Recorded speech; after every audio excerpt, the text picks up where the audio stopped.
Mga kapatid, huwag nating babatuhin ang pananampalataya ng iba. Huwag nating batuhin si Kristo. Sabi nga ni Kristo, ang hindi laban sa atin ay panig sa atin. Kahit ano pang relihiyon yan, basta't naglilingkod tayo sa Panginoon, gumagawa tayo ng mabuti, mahal natin ang Diyos, mahal natin ang kapwa. Huwag tayong manghiya ng ating kapwa. Mahalin natin ang bawat isa.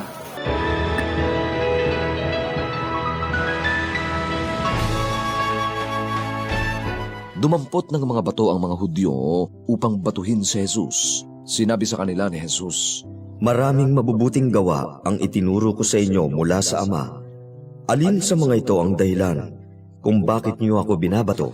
Sinagot siya ng mga Hudyo, Binabato ka namin hindi dahil sa isang mabuting gawa, kundi dahil sa paglapastangan sapagat kayong ikaw ay tao, itinuturing mong Diyos ang iyong sarili.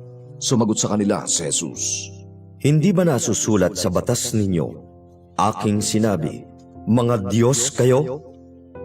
Kaya tinatawag na mga Diyos ang mga tumatanggap ng salitang ito ng Diyos, at hindi mapawawalang saysay ang kasulatan. Kung gayon, nang sinabi kong ako ang anak ng Diyos, ako na pinabanal ng Ama at sinugo sa mundo, bakit niyo sinasabing paglapastangan ito? Kung hindi ko ginagawa ang mga gawa ng aking Ama, huwag niyo akong paniwalaan. Kung ginagawa ko naman, kahit na hindi kayo naniniwala sa akin, maniwala naman kayo sa mga gawa. Kaya alam na alam nga ninyo na nasa akin ang Ama, at ako'y nasa Ama. Kaya muli nilang pinagtangkaang dakpin si Jesus, ngunit nakatalilis siya sa kanilang kamay, at muli siyang lumayo, pakabilang ibayo ng Jordan sa lugar na pinagbibinyagan ni Juan sa simula. At doon siya nanatili. Marami ang pumunta sa kanya at kanilang sinabi, Hindi nga gumawa ng anumang tanda si Juan. Pero nagkatotoo nga ang lahat ng sinabi ni Juan tungkol sa kanya. At do'y marami naniwala sa kanya.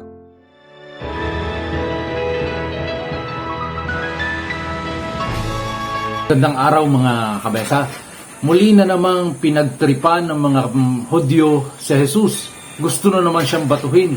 Kaya't sinabi ni Jesus, alin ba ang dahilan sa mga ginawa ko kung bakit niyo ako gustong batuhin? Pero sinabi ng mga Pariseo, hindi ka namin babatuhin dahil doon sa magagandang ginawa mo. Babatuhin ka namin dahil sa pamumusong o paglapastangan sa Panginoon Diyos. Mga kapatid, madalas, ang gusto nating mangyari ay ang Diyos mismo ang susunod doon sa hulma na gusto natin sa Diyos. Ang ibig kong sabihin, kung ano yung expectation natin sa Diyos, yun ang dapat na lumabas. Kapag hindi yun, nagagalit tayo o sumasama na yung loob natin. Katulad nangyari kay Jesus. Expectation kasi ng mga tao talagang malayong malayo. Untouchable ang Diyos doon sa expectation nila. Pero ito, si Jesus ay kasama na nila. Ang Diyos ay nagpakumbaba, bumaba na nakipamuhay sa kanila at gumagawa ng lahat ng kabutihan. Pero nais pa nilang patayin. Ganon tayo. Hindi na nung panahon ng mga Hudyo, kahit ngayon. Ang expectation natin sa simbahan ay kapag hindi tayo masasagasaan. Kapag ang ating kinaanibang simbahan ay masasagasaan na tayo, ang bilis nating lumipat sa kabilang relihiyon. Kapag hindi na tumutugma doon sa gusto nating mangyari, ang patakaran ng simbahan, yung sungit naman ni Father, ayoko na dyan, kasi hindi na natin kasundo yung pari o kung sino mang namumuno, yung bagong namumuno.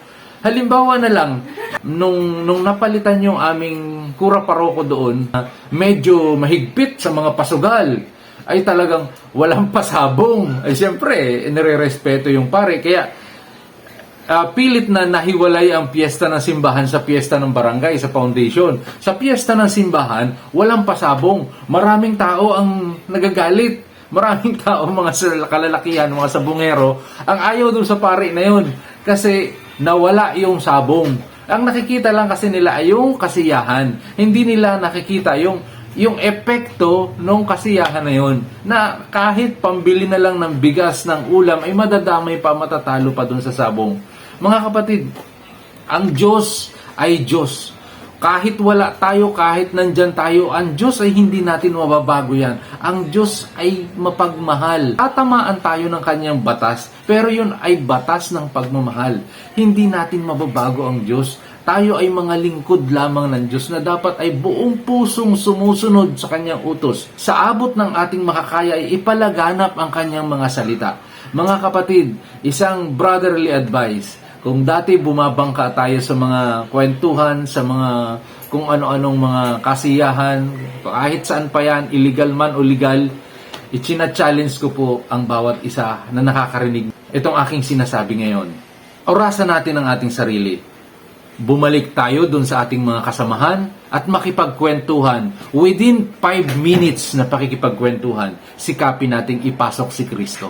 Yung hindi naman obvious, pero ando na yung magagandang plano na tumulong sa kapwa, na pakikipagkapwa, paglubog, pakikisama sa kanila na dadamayan natin yung mahihirap na hindi sila nakakahalata.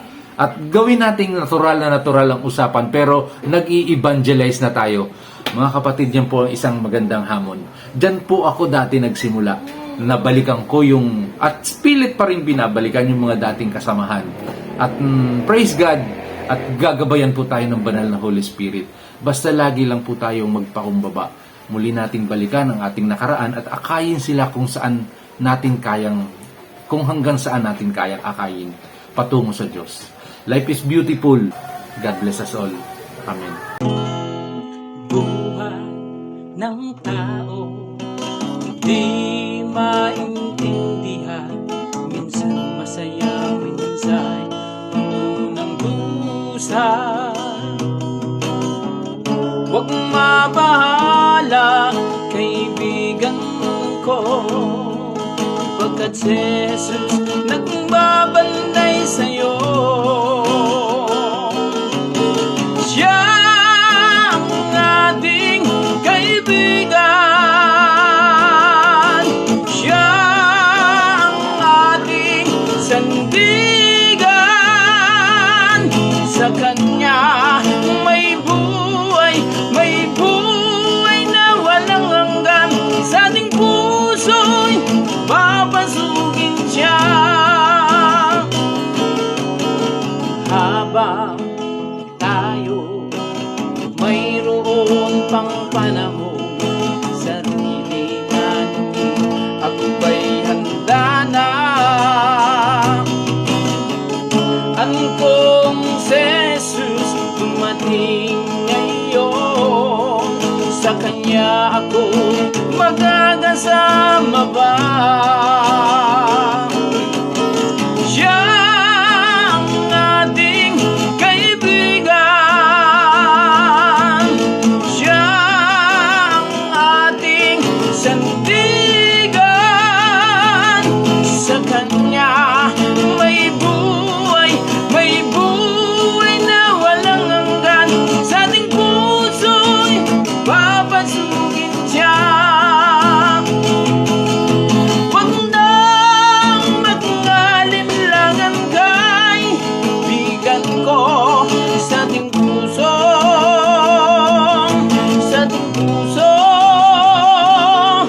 papasukin siya. Siya ang ating sandigan. Sa Kanya may buhay na walang hanggan.